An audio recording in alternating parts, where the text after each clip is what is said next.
اكتر مشكله بتواجهنا في موضوع الكتاب هو ان الناس مش عايزه تحجز، الناس مش عايزه تدفع ال 10 جنيه الحجز، عشان انا هاخد ال 10 جنيه وههرب بره البلد.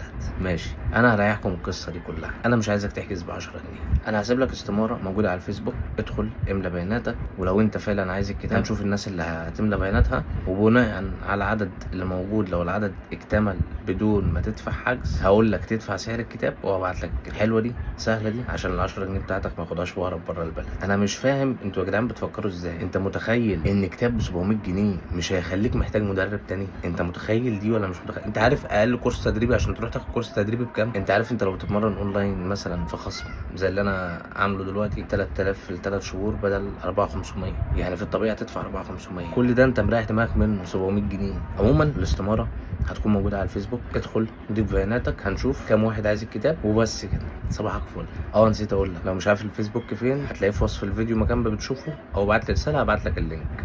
سلام.